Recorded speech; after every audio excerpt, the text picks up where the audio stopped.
Hello, this is the second part of the User Models, Metrics and Measures of Search tutorial at Chair 2021 in Canberra.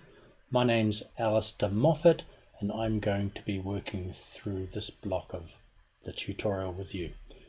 This section is what is CWL. Guido has already introduced you to the notions of ranking and batch evaluation, and I'm going to talk now specifically about CWL. So we want to measure the usefulness of a ranking. That's the fundamental task. We want to get a score out that says what this ranking is worth to us, how we feel about it, whether we can say that this one is better than that one in the eyes of a user, and ultimately we want to develop the best system we can and put it out there for our users. I'm going to assume that each element of the document, of the ranking, each document has a relevant score associated with it. We're calling that RI. It's a number between 0 and 1, and it's telling us how useful that document is at that position in the ranking. In a context, we often say that the relevance is independent of context, and we have fixed QRELs that come from external assessors that are done on a document by document basis. But it doesn't have to be like that, and so RI might be evaluated within the context of the ranking you've been given as well. It's how valuable that document is to you at that position in the ranking based on what you've already looked at. A gain of 0 means useless, and a gain of 1 means fully useful. And what the question at hand is how do we measure the usefulness of the ranking as a whole? Here's a typical ranking. It's got a first document, a second document, a third document, a fourth document, and I've kind of said, look, what does a user do when they look at this? Well, we're going to be assuming through this work that the user looks at the first document and then maybe goes to the second one, and then maybe goes to the third one, then maybe goes to the fourth one. So this first user looks at 4. Here's another user who saw the same ranking. They went to 2 documents before they exited. Here's another user that went to 5 documents. Here's another user that went to 6 documents. Here's one that went to 4 again. Here's one that only looked at 1 document. They were feeling lucky. They exited after the first ranking, or maybe the phone rang, who knows. This user looked at 2 of them. If we start saying what happens over all users, we get a picture that looks like this one, right? So if we say, you know, I had 7 in my example, but let's suppose we've got 700 or 7,000 or 7 million users, and we try and understand what their pattern of usage is across the set of documents. So we get the first document always gets looked at, and then some fraction of them look at the second document, and then some smaller fraction of them look at the third document, and then some smaller fraction of those look at the fourth document, and so on. And overall, we're going to have a pattern of behavior that we can capture and quantify. So now I'm giving you an informal definition of the C function, the first of the 3 functions I'm going to be talking about. C1 is the probability of continuing from document 1 to document 2 in the ranking that you get as the result of issuing a query. C2 is the probability of continuing from document 2 to document 3. C6 is the probability of continuing from document 6 to document 7, and so on through all documents. Here's a more careful definition. Define CI to be the conditional continuation probability that a randomly selected user will proceed from document I in the ranking to document I+1. Note it's a conditional probability. It's not their absolute probability of being at that document. It's given that they've just looked at document number I, what's their current, right now, probability of taking another step down the ranking. And of course, the complement of that is their probability of leaving the ranking at that point. And we're assuming throughout that it's a linear ranking where you start at the first document, and if you persist through the list, you will visit the documents in order. And Paul, in the 3rd section of the tutorial, is going to tackle the validity of that assumption.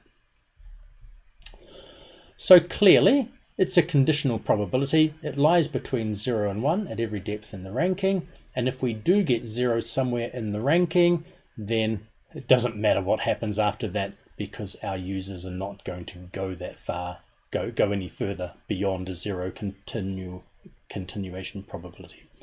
And at the back of your mind, you might like to start mulling over what factors might affect CI. Here's an example of a CI function. In this particular example, we're modeling users who always look at the first 5 documents in the ranking, never go beyond those 5. Maybe we've got a search scenario where the first page has got 5 documents on it, and there's no next page button. We're just giving them 5 things and saying, like it or leave it. Well, for that scenario, we would say that C1 through C4 are all 1, and C5 is 0, because they can't or won't or aren't being permitted to proceed past the 5th document. If you're thinking, okay, this feels like precision at 5, you're on the right wavelength, your instincts are working well, as I've written there, and if it doesn't make you think about precision at 5, you need to keep on listening. You can't fall asleep just yet. You can fall asleep later. Here's another example that's a little bit more sophisticated. Suppose that users are modeled as always continuing from depth I to depth I plus 1 with some constant probability phi. So we might have phi equals 0.5, and so every user visits the first document, and then half the users see the second one. They go on to the second one, and then a quarter go on to the third one, and an eighth go on to the fourth one, and a 16th go on to the 5th one, and so on down the ranking. So every document, given an infinite universe of users, every document has people visiting, but it's a declining fraction. So we might have a weighting that applies to each of the documents. In the example I just gave with phi of 0.5, it feels natural to say, well, half of the weight, whatever we mean by weight, half of the weight goes on the first document, and a quarter of the weight is on the second document, and an eighth of the weight is on the third document, because all of those weights added up gives you a total weight of 1, even though the sequence goes out to infinity. That's why this constant is appealing here, because it gives us a geometric sequence of weights, and we know that the geometric sequence is bounded. So, okay, what are these weights, and can you calculate them for other CI functions? And the answer is yes. You can calculate a WI function. So here's the second function, right? I've promised you C and W and L. Well, we've seen C, here's the W, and L will come later. The W function can always be calculated from the C function. And the maths there, it's a little bit intimidating when you first look at it, but it's really just saying, hey, in the numerator, what's the probability of getting to a particular rank? And in the denominator, and by the way, what's the sum of all of those probabilities over all ranks? So you normalize by the total, you get a relative fraction of user attention associated with the document at rank I, and that's what WI represents. It's the fraction of that universe of users who, the fraction of their time across the universe of users who are looking at the ith document. And here's that simple example again, the precision at 5, I think I've well and truly let that cat out the bag. The precision at 5 example where we've got 4 continuations of 1.0 and then a stop, and when you feed that into there, you get this, and it says that each of the first 5 documents are equally weighted with a weight of 0.2, and thereafter the weights are 0, and of course that is precision at 5.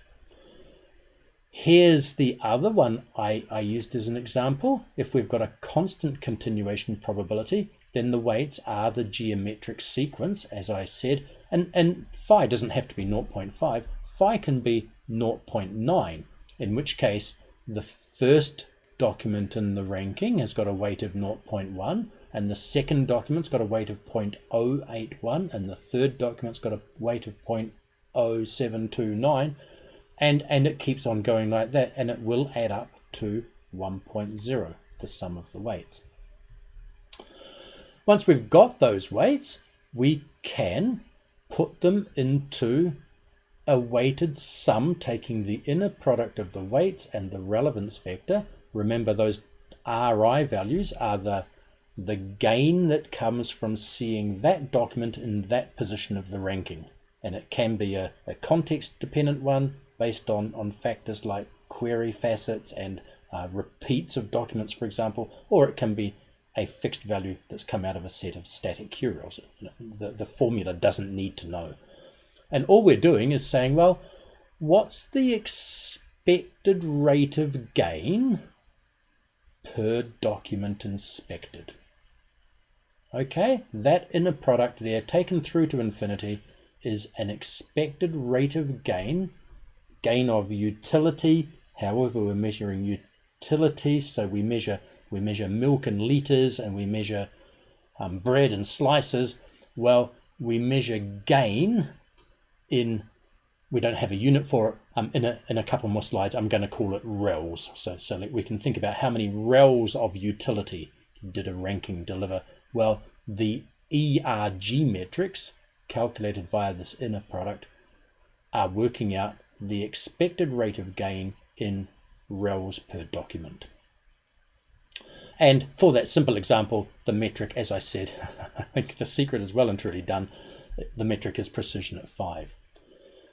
For the geometric sequence that I've got here, the constant continuation probability, we get a metric called rank biased precision, and it's got a parameter. If phi is 0, we've got a user who looks at the first document and never goes past. They're a very impatient user. They have no persistence. When phi is 0.5, we lose half the users at each step. When phi is 0.95, we lose 5% of the users at each step. If phi is 0.99, we're saying we've got a population of users that on average is going to go down 100 documents before they stop looking.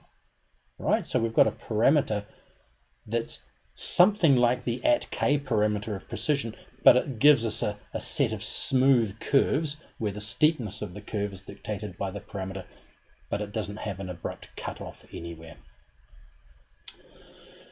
We can also compute expected total gains. Here's the formula that gives us a metric value, an ETG metric value for a rankings vector. So bold R is a rankings vector, and now it's a summation over a slightly different quantity, but again you can see the relevance value at that position in the vector coming into the equation, and then it's essentially a fraction of the users that reach that point.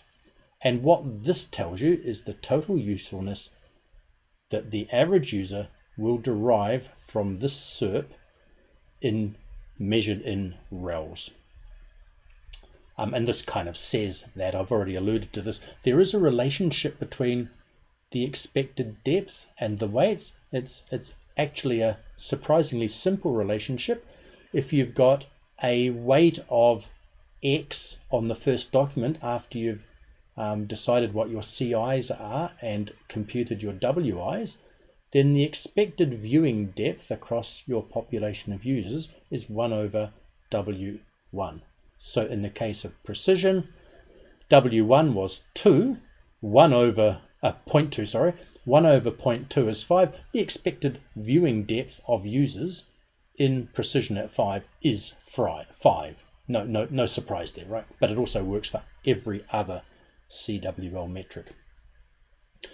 As I said, we've got usefulness measured in rels, where a rel is a unit, a document that's got RI of 1 delivers 1 rel of usefulness.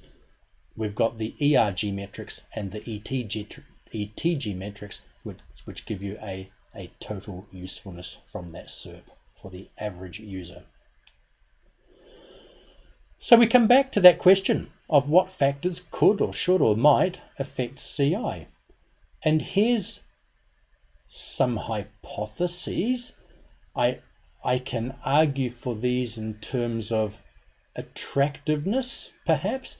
So if we imagine that when a user issues their query, they're looking for T units of gain, so T rels of benefit, where T is somehow implicit in the information need that's behind the query. So for example, if you're looking for entertainment for your children to keep them occupied during a lockdown, a COVID lockdown, your T might be quite high. You go to type the query saying lockdown games for children, you want to see 10 or 15 options, because you know that once you start offering the games to your children, you'll say Monopoly and they'll go nah, this, nah, and so on. So you might want to have quite a big pool of a lot of rels available to you in response to that query. If I say what's the maximum temperature forecast for Melbourne today, I'm not looking for 10 or 20 websites that all tell me the same number. I'm looking for the answer. So I've got a T of 1. And then we can hypothesize some relationships. So all other things being equal, I would suggest that when T is large, CI is large. Okay, if you're looking for lots of things, you tend to be more persistent while you're looking, given everything else constant. This one's a bit more complicated to grasp. If I is larger, CI is larger. Now this one goes to sunk cost, right? If I'm at depth 1, there's some probability that I'll go to the next document, depth 2. Maybe it's 2/3, maybe it's 3/4, maybe it's 5/6, but there's some probability. If I'm at depth 1,000 already, remember CI is a conditional probability. If I'm at depth 1,000 already, what's the probability I'm going to depth 1,001? It's like 0.9999, isn't it?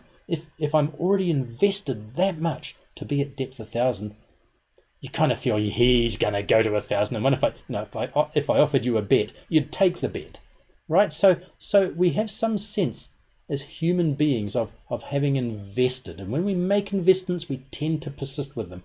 If I've gone to the second page of search results, I'm probably going to go through to the end of it and maybe get the third page as well. That's what's going on in that second bullet point. That's the argument in favor of that relationship. And then the third one is human nature.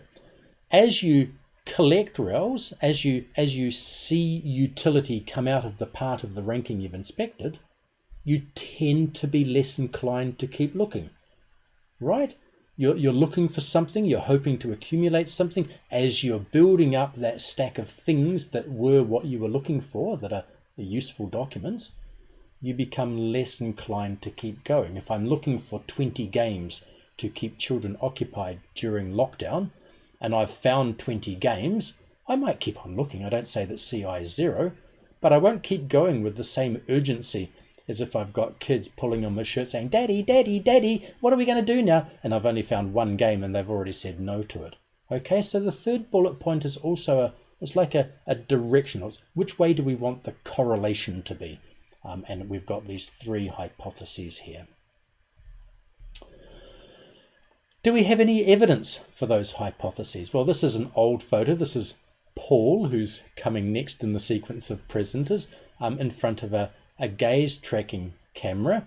And rather than track Paul's gaze all the time, Paul and I went out to the shops one day and spent over $100 on chocolate biscuits, and then recruited the inevitable first-year students. And when you do that kind of experiment where you give people a search task and put them in front of a computer that's got gaze tracking enabled, you get graphs that look something like this, where in this particular search system that we measured that day, there were 7 snippets showing above the fold, so you can see the drop off where they had to scroll to get the next 3 visible, and there were 10 on a page, and you can see also the effect that the page boundary has, because people are much less likely to go to the second page. So this is an empirical WI function, right? This is a weight function. And I guess I'm asking you to use your imagination and now imagine this as being a smooth, monotonically decreasing function for the purposes of devising a metric. User behavior, of course, isn't smooth and monotonic. From the same study, we also got this wonderful graph. On the horizontal axis, we've got jumps. So a jump of +1 means they went from item I to item I plus 1. And we've got first jump and second jump. So we consider all the jumps in pairs, taking triples of ranks. So we've got this rank, and this rank. So we've got the first jump as the difference here, and then the second jump is the difference here. So what we can see is that there is a very strong tendency for jumps to be +1. If you look on the next jump row of +1, it's the darkest row. This is a heat map. But there's also the strong diagonal column, which suggests that after you've done a positive jump of a certain amount, you tend to jump back by round about that amount again and resume from there. And you can kind of imagine people looking down the results page, having one that they're saying, yeah, that's the best one so far, looking ahead, and then going back and doing a mental calibration between those ones, and then maybe bringing the fixation down to here and going on a bit further. So there is definitely not monotonic progress through the results, but in gross behavior, we're going to make, as for the previous graph, we're going to make the assumption that there is. We've also done studies with real users. Here we've got job search users who in this particular interface are seeing 20 results per page. So you can see the page boundary there. And then the different lines here are different ways of estimating CI out of the noisy data, like I showed you in the bar graph 2 slides ago. If you have an interface that doesn't have page boundaries, it becomes much smoother. No surprise there. Now we have to start talking about actual CWL metrics. Here's the first one. I've already talked about this. Precision at K has a CI function which is 1 up and 2, but not including K. Very simple.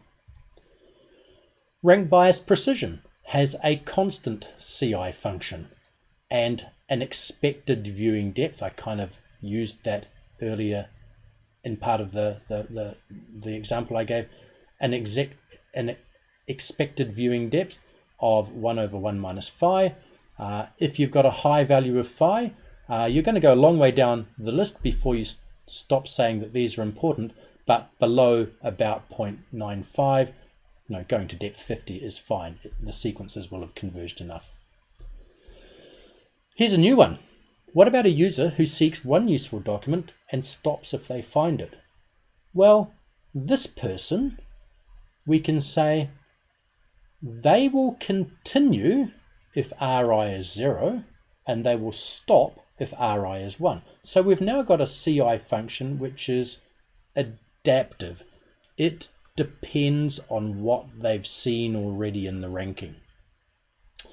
And when you feed that through the formula to get W, it's straightforward that W equals 1 over D. And this is exactly reciprocal rank, the metric reciprocal rank. You say, what's the depth of the first relevant document? Okay, I'll score that run as being 1 over D. And as a side note, I'm going to note that you could also have a non-binary CI function. So here I made the assumption that Ri is binary. We could allow Ri to be floating, like I have with the rank bias precision and the precision for that matter. In which case we get a different metric again, but I just wanted to note that it doesn't equate to ERR. We made that mistake once. It's in press, it's in print, out in the world. I'm not going to labor the point, but please don't repeat our mistake. How about this metric?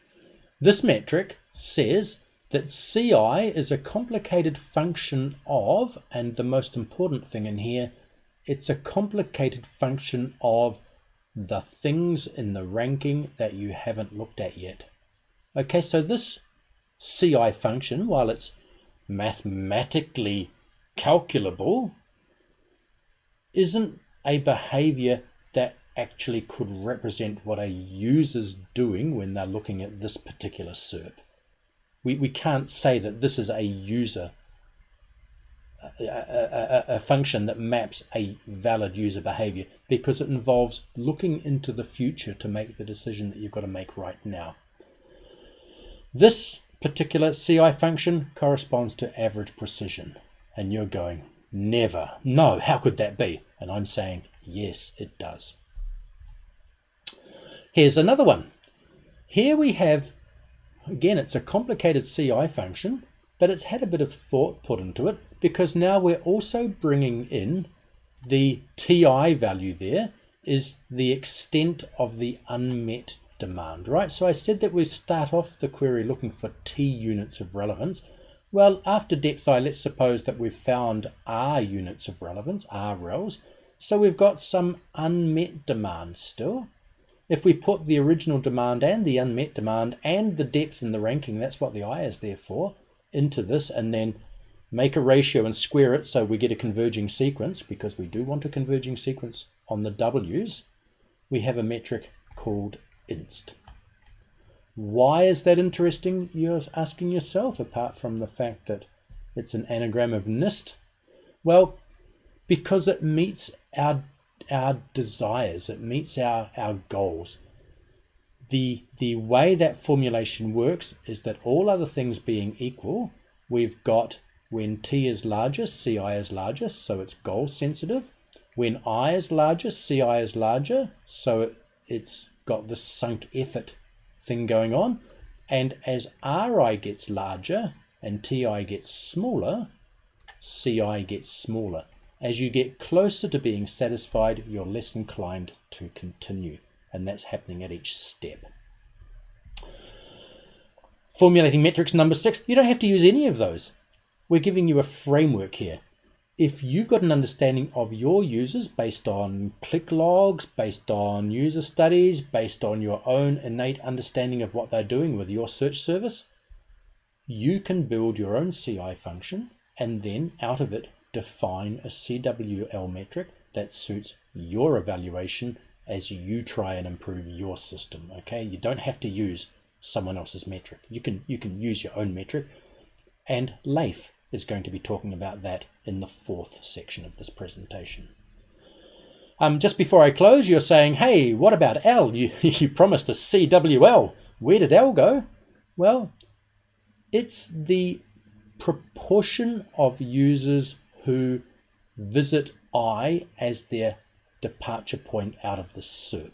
Okay, and we can easily calculate it from W. We can also calculate it from C. So we have this virtuous cycle here. We've got CWL, where each of them can be computed from either of the others.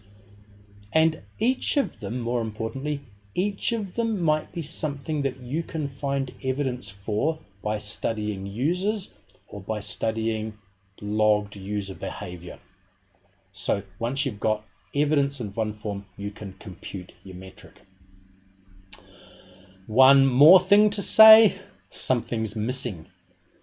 If you've got weights that go down to infinity, you need lots of relevance judgments. Now you might put a threshold and say, okay, we won't bother. Once the weight goes below 0.01 or 0.001, we won't bother adding it into that inner product sum.